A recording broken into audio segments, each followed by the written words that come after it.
बोलिए सद्गुरु भगवान की जय। प्रातः स्मरणीय विश्ववंदनीय संतों के सम्राट सतगुरु कबीर साहब जी का बड़ा मार्मिक भजन है ये।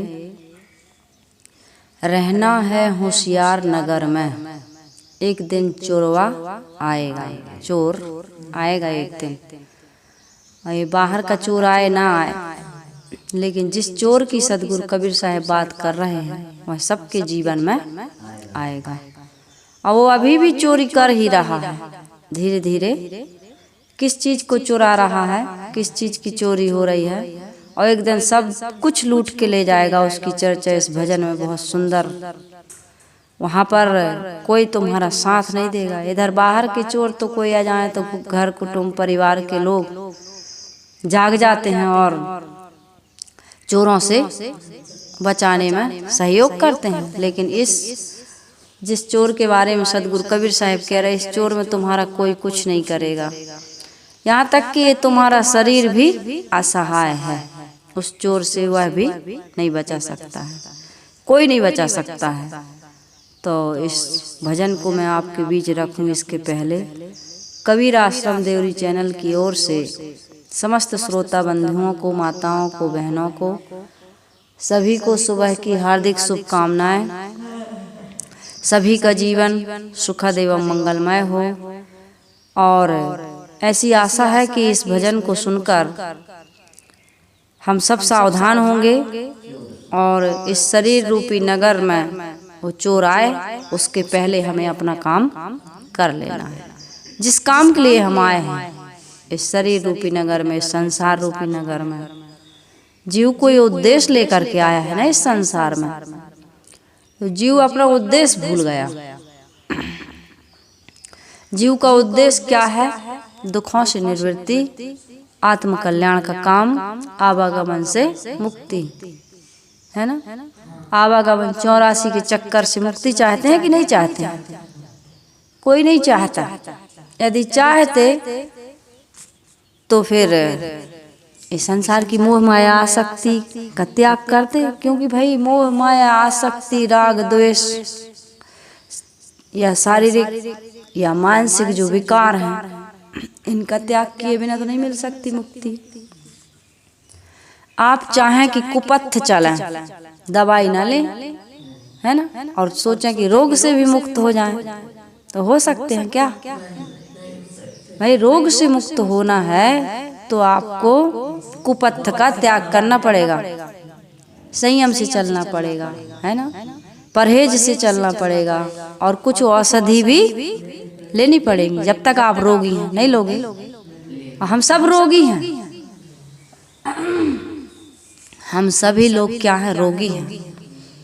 किस चीज से रोगी है? मानसिक रोगी, शारीरिक रोगी, चारित्रिक रोगी, आध्यात्मिक रोगी, सब रोग ही रोग हैं। हमारे अंदर ना अध्यात्म की पूंजी है, न चरित्र की पूंजी है, न हमें बोध बल है, कुछ भी नहीं है, समझ नहीं है। तो इसलिए सतगुरु कबीर साहब इस भजन में कह रहे हैं, रहना है होशियार नगर में। कहीं भी जाते हो आप, कोई भी यात्रा में, तो बड़े होशियारी से जाते हैं कि भैया देखो ध्यान रखना, सावधानी से जाना, अपने सामान की रक्षा करना, उतरने में, चढ़ने में, लोगों से बात व्यवहार में। परदेश जा रहे हो, पता नहीं वहाँ के लोग कैसे हैं, सावधानी रखना। तो आप जब कहीं कोई यात्रा में जाते हैं तो कितनी सावधानी रखते हैं, हर चीज की सावधानी रखते हैं। खाने पीने, पहनने ओढ़ना, जो भी सामान लगता है उसको ले जाते हैं। यात्रा के खर्च के लिए कुछ ले जाते हैं कि नहीं ले जाते? और फिर उस सामान की बड़ी सुरक्षा करते हैं। अपने शरीर की भी, जिस साधन से जाते हैं उसमें बड़े सावधानी से आप बैठते हैं। अपनी सीट की या अपने पैसे की, अपने सामान की बड़ी सुरक्षा रखते हैं। तो ये सारी सुरक्षा रखना है। इसलिए सतगुरु कबीर साहब ने अपने विजय ग्रंथ में कहा है, फहम आगे फहम पाछे, फहम दाहिनी डेरी, फहम पर जो फहम करे सो फहम है मेरी। फहम अर्थात सावधानी। तो यहाँ सावधानी के लिए ही साहिब कह रहा है, रहना है होशियार नगर में। शरीर रूपी नगर, ये संसार रूपी नगर में हमें होशियार रहना है। हम यहाँ स्थायी रहने नहीं आए। ये जीव की यात्रा है, कई योनि और खानियों में भटकते भटकते यात्रा में ही तो है। भटकते भटकते आज ऐसा समय मिला है कि कर्म भूमि का मानव जीवन में आ गया है। तो अब यहाँ रहना होशियार है। कहते एक परकोटा था, बहुत बड़ा परकोटा है, और उस परकोटे में एक अंधा आदमी घुस गया। कहानी सुनते हैं ना भागवत कथा में, तो उसमें घुस गया। तो उसने कहा कि भाई इस परकोटे में तुम्हें बहुत कई चक्कर लगा लिया, लेकिन निकलने का दरवाजा नहीं मिल रहा। तो किसी ने बताया कि बाबा ऐसे करना, ऐसे जो कोट है, दीवाल, बड़ी भारी दीवाल बाउंड्री बनी थी, इसको आप छोड़ना मत, इसको पकड़े पकड़े पकड़े पकड़े चले जाना, और उसमें एक ही दरवाजा है। ऐसे हमने बचपन से कथा सुनी थी, अभी भी वो कथा चलती है। तो बताए कि उस एक ही दरवाजा है उस पर कोटे में, आप उसको कोट को, दीवाल को छोड़ना नहीं। आपको जैसे ही वो दरवाजा मिले आप उससे बाहर हो जाना। बहुत बड़ा परकोटा है और आंख से दिख भी नहीं रहा है, अंधा बेचारा। तो ऐसे करो कि दीवाल को छोड़ना मत। तो उसने कहा ठीक है। तो जा रहा था, तो बीच में उसे क्या था, खुजली का रोग, शरीर में खुजली का रोग था। तो बीच बीच में दोनों हाथ छोड़ के खुजलाने लगता था। तो ऐसे करते करते जा रहा था बेचारा कि भाई निकलना है, लेकिन उस खुजली के रोग होने के कारण वो दरवाजा छूट जाता था, क्योंकि दोनों हाथ से आप खुजलाने लगोगे और चलते भी जाओगे तो भाई दरवाजा तो छूटेगा ही। अब एक ही दरवाजा है। इसी प्रकार से अनादिकाल से विषयों में हम भोगों की आसक्ति बनाते बनाते, यानी भोग भोगते भोगते, विषय भोग क्या है, खुजली। आदमी बीड़ी के बिना, सिगरेट के बिना, शराब के बिना, मांस के बिना, शब्द स्पर्श रूप रस गंध के बिना, कितने सारे विषय, मोटी माया, झीनी माया, खानी जाल, बानी जाल जिसको कहते हैं, उसमें पड़ा है अनादिकाल से। खानी जाल मोटी माया, प्राणी पदार्थ, और झीनी माया कोई ईश्वर है, ब्रह्म है, परमात्मा है, देवी देवता है, भूत प्रेत है, जिंद चुड़ैल है, सगुन अपसगुन है। बिल्कुल फालतू की बात है ये बात है। जितनी भी आदमी मान रहा है, भूत प्रेत लग जाते हैं, जिंद चुड़ैल होती हैं, कोई ग्रह लग्न मुहूर्त होता है, सगुन अपसगुन होता है, देवी देवता होते हैं, वो दुख में डाल देते हैं, या उनकी इस प्रकार से पूजा करो तो वो हमें तार देंगे, मनोकामना पूरी कर देंगे। इसको कहते हैं झीनी माया, कल्पना, मन से जो उत्पन्न होता है। ये क्या है, मन की कामनाएं, चाहनाएं। बहुत सारे जो मोटे भोग हैं वो भी, और जो मन के मानसिक, जिसको हम रोग कहें, ये भी आदमी को फंसाता है। मोटी माया, झीनी माया, इस प्रकार से पूजा करो। इस प्रकार से पहले के जमाने में सबसे पहले आदमी ने किसकी भक्ति की, शंकर की। तो शंकर क्या थे, बिल्कुल एकदम प्राकृतिक। कोई शंकर जी कहाँ बैठे, पहाड़ में। उनकी आसनी क्या है, मृगछाला। अभी आदमी ने सबसे पहला देवता किसको माना, शंकर को, है ना। इतिहास पढ़ के देखिएगा कि मनुष्य का सबसे पहला देवता है शंकर। शंकर को बताते हैं ना। तो शंकर का देवता क्या है, मनुष्य का देवता क्या है, शंकर। उसकी आसनी क्या है, रहता कहाँ है, जंगल में, कैलाश पर्वत पर। और आसनी क्या है, मृगछाला। सवारी क्या है, बैला, एकदम साधारण है ना। और सांप बिच्छू, यही उसके गहना है। नाक कान में, गले में सांप लिपटे हैं सब। नाक में तो नहीं, लेकिन कहने के लिए कह देते नहीं, जाओ मुंह कान धो के आओ। इस प्रकार से शरीर में उसके क्या, और उनके जो आसपास के लोग हैं वो कौन है, सब प्रकार के भूत प्रेत आदि उनकी टोली बनी हुई है ना। और उनके जो परिवार के लोग हैं वो भी बड़े विचित्र विचित्र, परिवार उनका बड़ा विचित्र। फिर उसके बाद में राजाओं महाराजाओं का युग चला। तो आदमी का देवता बदल गया। कैसे बदल गया? धनुषधारी है, कृष्ण रथ पर बैठे सुदर्शन चक्रधारी हैं, है कि नहीं है? देवता बदल गया आदमी का। धीरे धीरे धीरे धीरे आदमी के देवता, जैसे ही उसकी किसी का शराब पी रहा है, किसी का नारियल खाता है, किसी का नारियल भी नहीं खाता। मनुष्य ने अपने अपने देवता अपने अपने मन से गढ़े, जबकि मनुष्य से बड़ा देवता कोई नहीं, क्योंकि मनुष्य ही सारे देवताओं को गढ़ता है। तो एक खानी और वाणी जाल में आदमी उलझ गया। इसलिए साहब कह रहे हैं, रहना है होशियार नगर में।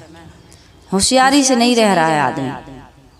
अनेक प्रकार के आदमी ने, वो परकोटा वाला बता रही थी मैं, कि आदमी अनेक प्रकार की खानियों में भटकते भटकते आज इस सुनहले अवसर को पाया है। मानव जीवन या मोक्ष का दरवाजा है। स्वर्ग नर्ग अपवर्ग निशैनी, ज्ञान वैराग भक्ति सुख दैनी। इतनी सारी चीजें हैं इस मानव जीवन में। तो इस मानव जीवन में भी उसको यही विषयों की खुजली लगी, चाहे वो स्थूल भोग हो चाहे सूक्ष्म। ये भी एक खुजली ही है, अपने से बाहर ईश्वर को खोजना, ब्रह्म को खोजना, परमात्मा को खोजना। कबीर साहब कह रहे, तेरा साहेब है घट माही, बाहर नैना क्यों खोले, मन मस्त हुआ फिर क्यों बोले। गोस्वामी जी भी कहते हैं, घट में है सूझे नहीं, लानत ऐसी जिंद, तुलसी या संसार को भयो मोतिया बिंद। बहुत खोजा गोस्वामी जी ने बाहर, लेकिन बाहर नहीं मिला। गो गोचर जहाँ लग मन जाए, सो सब माया जानो भाई। अंत में कहा उन्होंने भी, ये इधर ही है अंदर, हृदय वसते ही राम न जाना। मुसलमान पश्चिम में खोज रहा है और हिंदू पूरब में खोज रहा है। पूरब दिशा हरि को बासा, पश्चिम अल्लाह मुकामा। लेकिन कबीर साहब ने कहा, दिल माँ खोज, दिल ही माँ खोजो, यह करीमा रामा। साहब ने कहा, वो मिलेगा कैसे? जब लग दिल पर दिल नहीं, तब लग सब सुख नहीं। तुम्हारा दिल तो बाहर है, द्वारे तेरे राम जी मिला हूँ कबीरा मोह, और तय तो सब में मिल रहा, मैं ना मिलूंगा तो। राम मिलेंगे कैसे?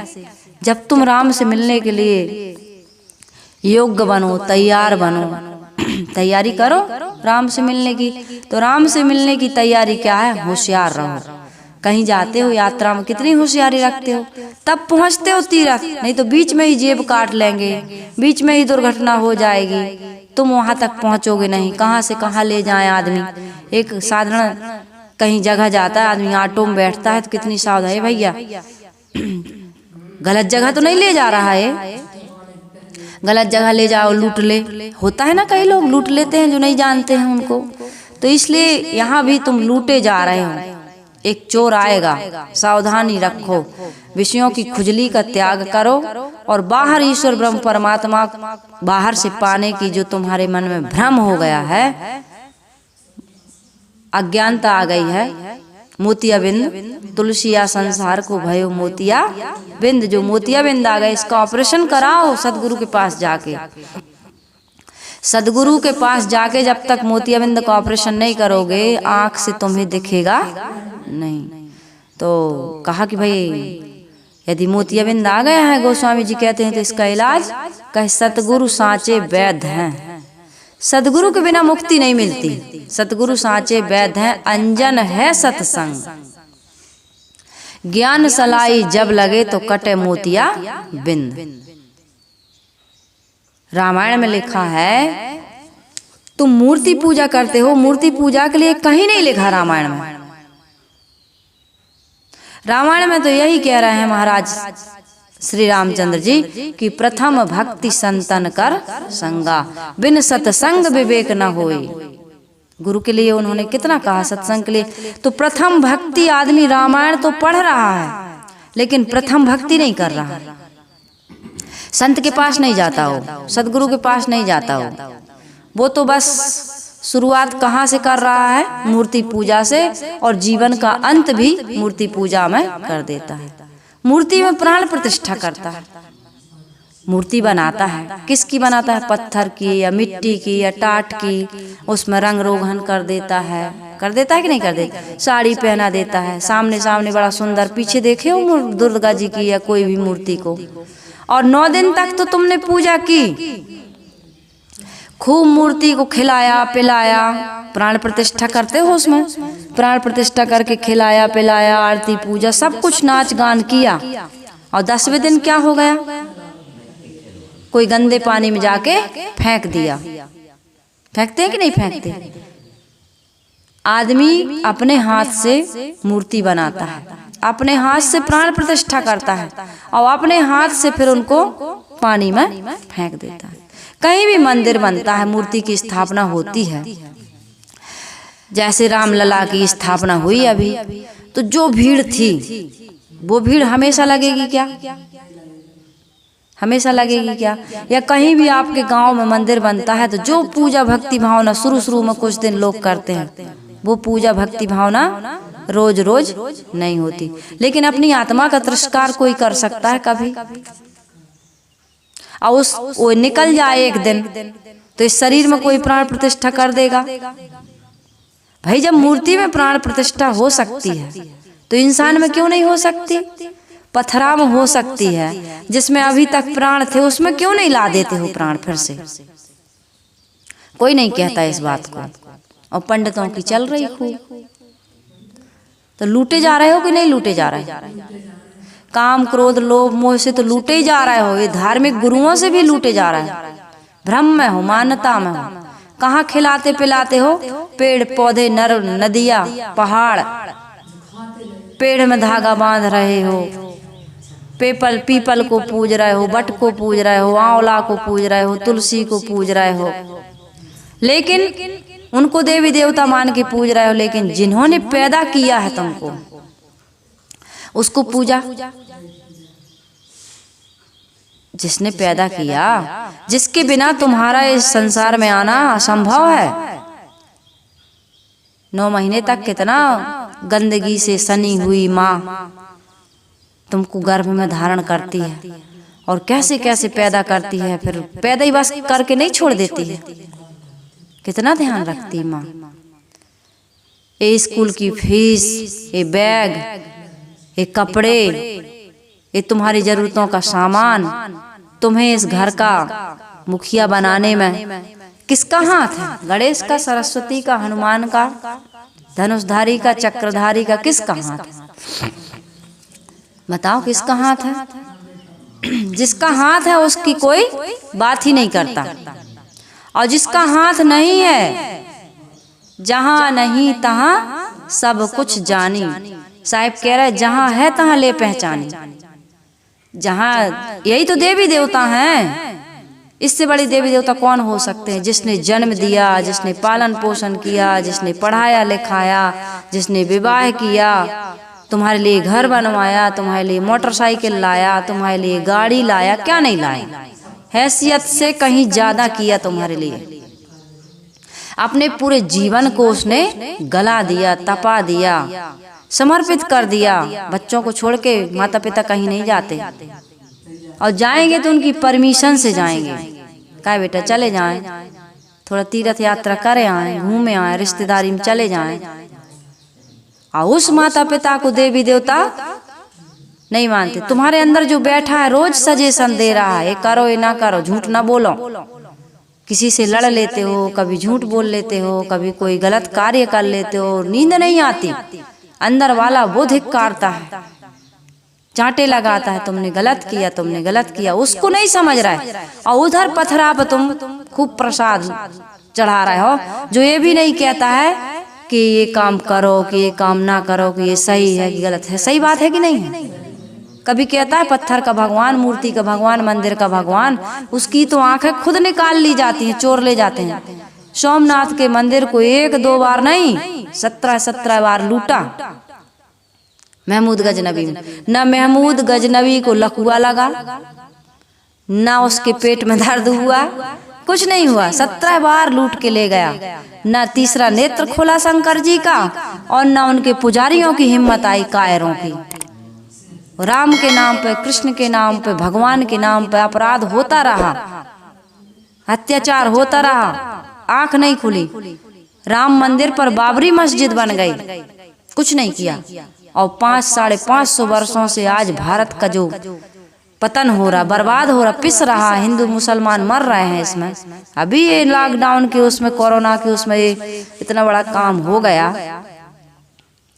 ठीक है, कितना कब से लगा है भारत, कितने लोग मर गए इसमें, साधु संत हो चाहे राजनेता चाहे साधारण जनता। इंसान से बड़ा भगवान इस संसार में कहीं नहीं है, लेकिन आदमी समझ नहीं रहा। पूजा में लगा, पाठ में लगा, टंट घंट में लगा। कहाँ पूजा प्रार्थना कर रहा है जहाँ सुनने वाला, उसको स्वीकारने वाला है ही नहीं। आज आदमी प्रेम से रहना सीख जाए, एक दूसरे का हक न छीने, एक दूसरे के साथ बेईमानी, ठगी, चोरी, व्यभिचार आदि ना करे। जिस घर में, परिवार में सभी लोग प्रेम से रहते हैं। कबीर साहब ने क्यों कहा, सुख में सुमरन कोई नहीं करता है, दुख में सब करते हैं। दुख में सुमरन सब करे, सुख में करे न कोई। जो सुख में सुमरन करे तो दुख काहे को होए। क्यों कहा साहब ने, जिसके घर में किसी चीज का अभाव नहीं होता, कोई कमी नहीं होती, वहाँ कोई ईश्वर ब्रह्म परमात्मा की चर्चा भी नहीं होती। कई ऐसे देश हैं अभी भी। हिंदुस्तान में 33 कोटि देवता मना रहे हैं। कई देशों में आप चले जाओ, ना कोई हनुमान है, ना कोई शंकर है, ना कोई पार्वती है, ना कोई संतोषी माता है, ना कोई दुर्गा माता है, ना कोई गणेश भगवान, कुछ नहीं है। और बढ़िया से कमा रहे, खा रहे, बढ़िया से रह रहे हैं। कानून, आज हमारे देश में न्याय व्यवस्था ना हो, आज यदि भीमराव अंबेडकर ना होते, संविधान ना बनाते, समानता का अधिकार ना देते, यदि महात्मा बुद्ध ने समानता का अधिकार स्त्रियों को और शूद्रों को न दिया होता, तो आज भी स्त्रियां और शूद्र गुलामी का जीवन जी रहे होते। पंडितों ने तो कह दिया 8 वर्ष की उम्र में शादी कर दो लड़कियों की। बताया था कि नहीं बताया था? 8 वर्ष में रजस्वला ना हो उस समय शादी कर दो, पुण्य मिलता है। अब 8 साल की लड़की की तुमने शादी कर दी, 13 और 14 में उसकी विदा हो गई, गौना हो गया, गई वहां 2 ही साल में गर्भवती हो गई। लड़की पढ़ी लिखी नहीं, पढ़ी भी नहीं तो पढ़ी नहीं तो अपने पैर पर खड़ी भी नहीं हुई, और कोई ज्ञान भी नहीं है, तो पुरुष जैसा रखे, चाहे मारे, चाहे पीटे, चाहे सास मारे, चाहे घर से निकाल दे, बाल पकड़ के, चोटी पकड़ के, चल निकल, हमारे अनुसार नहीं चल रहे। कहाँ जाती थी? या तो मर जाती थी या पूरा जीवन विधवा बिताती थी। कितने कितने अत्याचार हुए हैं, बालिका वध, बाल विवाह, सती प्रथा। ये सावित्रीबाई फुले ना होते, ज्योतिराव फुले ना होते, राजा राम मोहन राय ना होते, भीमराव अंबेडकर ना होते, महात्मा बुद्ध ना होते, सदगुरु कबीर ना होते, तो समाज का सुधार होता। लेकिन नहीं, जय अम्बे जय जगदम्बे काली, जय दुर्गे खप्पर वाली। और अंधन को आंख दे तो कोढ़िन को काया, बांझन को पुत्र दे तो निर्धन को माया। गा रहा भारत आज भी। वीणा वरदायनी सरस्वती माता। अब स्कूल में यदि सावित्रीबाई ना पढ़ाने जाती, बेचारी ने कितना कष्ट सहा, कैसे कैसे इन लोगों के बलिदान, इसको भूल गया भारत। आज भी देवी देवता गुलामी कर रहा, जो देवी देवता है ही नहीं। पढ़ना लिखना सीखो, अधिकारों को।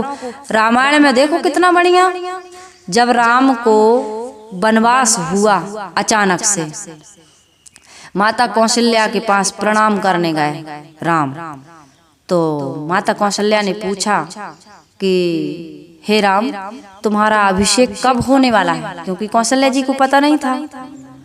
तो राम पूछते हैं कि माँ, अभिषेक क्यों किया जाता है? राजकुमार को राज्याभिषेक क्यों किया जाता है? तो कहे भाभी राजा उसको बनाया जाता है, राज्य उसको सौंपा जाता है कि भाई अब इस राजा के बाद आपको चलाना है राज्य को।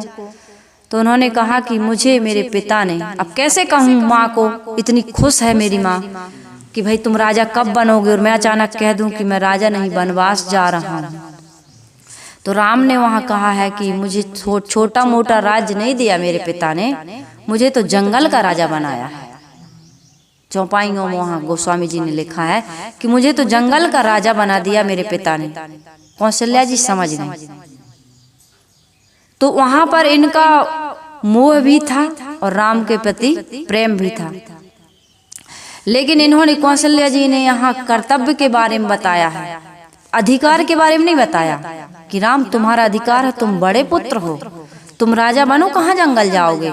नहीं, उन्होंने कर्तव्य को बताया कि यदि पिता की आज्ञा है और माँ ने वरदान मांगा है तो इससे अच्छा और कुछ नहीं हो सकता। राम जाओ तुम, पिता की आज्ञा का, पिता ने तो आज्ञा ही नहीं दी है, लेकिन अब वचन हार गए हैं। तो ऐसा कोई आदर्श, ऐसी माँ आज कहाँ माता पिता की आज्ञा मानने। रामायण कह रही माता पिता की आज्ञा का पालन करो। सौतेली माँ का वो उन्होंने सम्मान किया है, कभी कटु नहीं बोले हैं राम। भाई के लिए इतना उनके मन में प्रेम, पत्नी के लिए इतना उनके मन में सम्मान, प्रजा के लिए उनके मन में इतना ज्यादा कि भाई सीता का त्याग कर दिया। यदि प्रजा ये कह रही है, सीता को नहीं स्वीकार रही है, तो सीता का हम त्याग करते हैं, लेकिन हम दूसरी शादी नहीं करेंगे। दोनों चीज निभाए। तो इस प्रकार से आज इन चीजों को आदमी इग्नोर कर रहा है। रामायण तो पढ़ रहा है, राम की पूजा तो कर रहा है, लेकिन किस भाव में कर रहा है? कर्तव्य के भाव में नहीं कर रहा है, पूजा के भाव में कर रहा है, प्रार्थना के भाव में कर रहा है, आदर्शों को उतारने के भाव में नहीं कर। राम जैसे प्रातः काल उठ के रघुनाथा तुम नवाते हो अपने माथा, माता पिता गुरु नावई माथा, तुम नहीं कर पाते हो। राम की पूजा कर लेते हो, अगरबत्ती लगा लोगे, दिया जला दोगे, भोग लगा दोगे, जो खाते सूंघते नहीं है, लेकिन राम ने जो किया वो तुम नहीं कर पाते। यदि कर पाते तो फिर समस्या, फिर तुम्हें किसी राम की पूजा करने की जरूरत ही ना पड़ती। तुम तो सगी माँ के साथ नहीं रह पा रहे हो, पत्नी को तलाक दे रहे हो, भाई का हक छीन रहे हो, पड़ोसी से लड़ पड़ते हो। आज आदमी श्रम करे और ईमानदारी से रहे तो कहीं लड़ाई झगड़ा है। गरीबी अधीनी होती है, लेकिन भूखा कोई नहीं मरता, नंगा कोई नहीं घूमता, बिना छत के कोई नहीं रहता। कि रहता है आज कोई? यदि किसी के पास नहीं है तो मोदी जी बनवा दिए आवास योजना।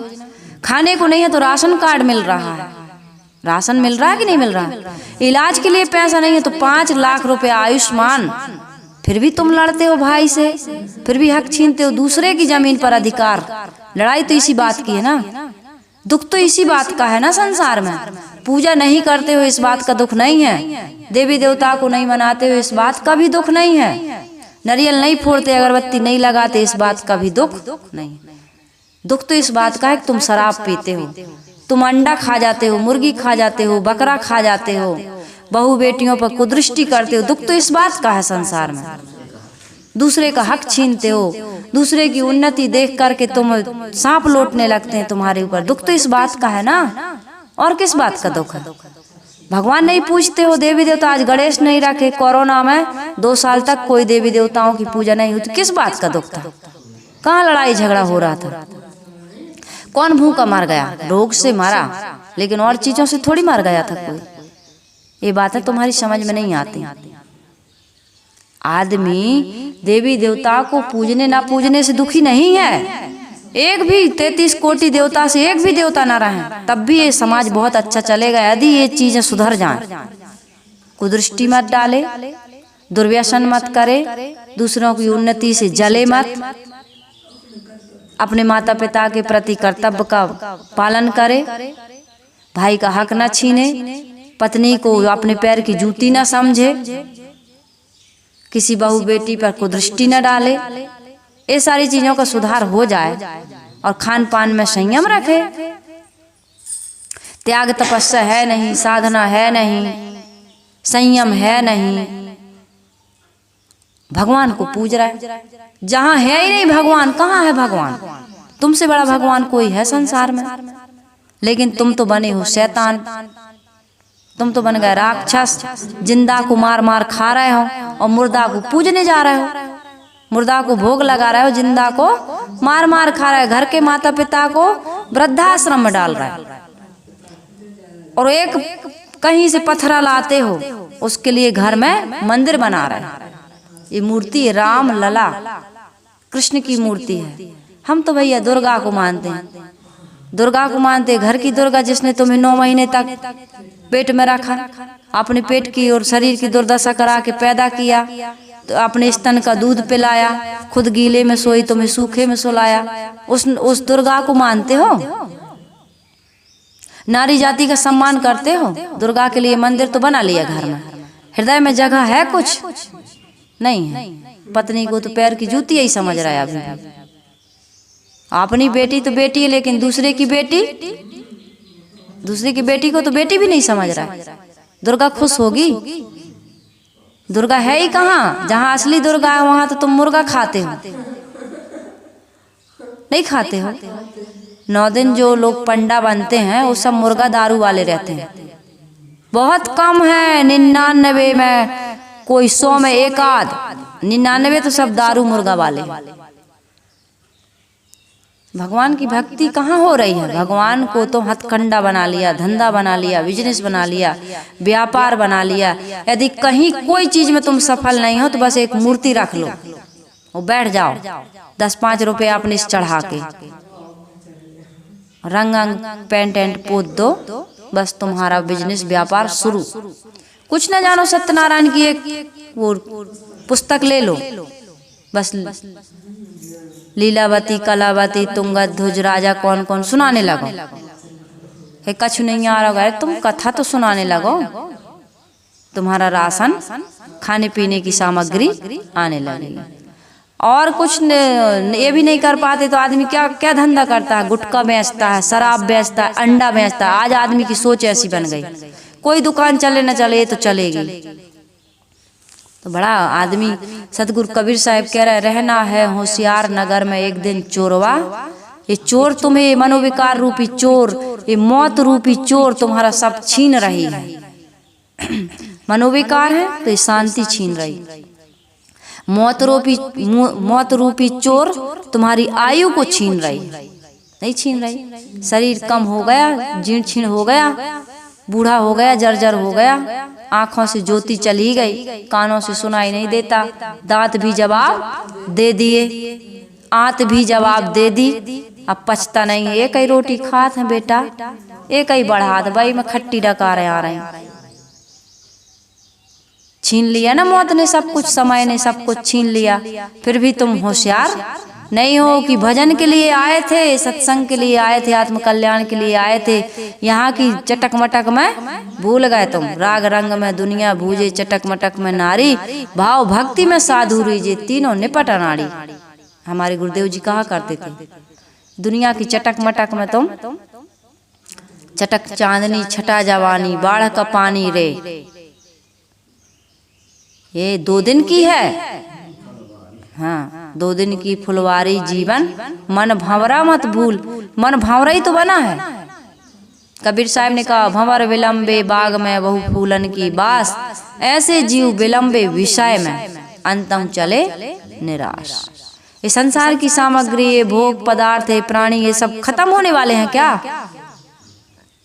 ये तो नया नया रूप बदल बदल के आएंगे और तुम अतृप्त होके मरोगे। अरे यार थोड़ा सा और देख लेते, भोग लेते। अब तो बहुत अच्छे अच्छे मकान बनने लगे, अब तो 3-3 प्रकार की सब्जियां बनती हैं। तब तो कहाँ हम चटनी के लिए एक साधारण टमाटर गुड़ के ऐसे मथल खाते थे, बिर्रा की मोटे छोटे आटा की रोटी खाते थे। अब तो बड़ा सुंदर है, लेकिन अब पचता नहीं, अब खा नहीं पा, मरने का समय आ। अतृप्त ही होके जा रहा है, हो नहीं जा रहा है? अरे बड़े दुख देखे रे, अब तो पक्के मकान बन गए, अब तो 4 पहिया गाड़ी आ गई, अब तो घर में एसी लग गया। लेकिन अब जाने का समय आ गया।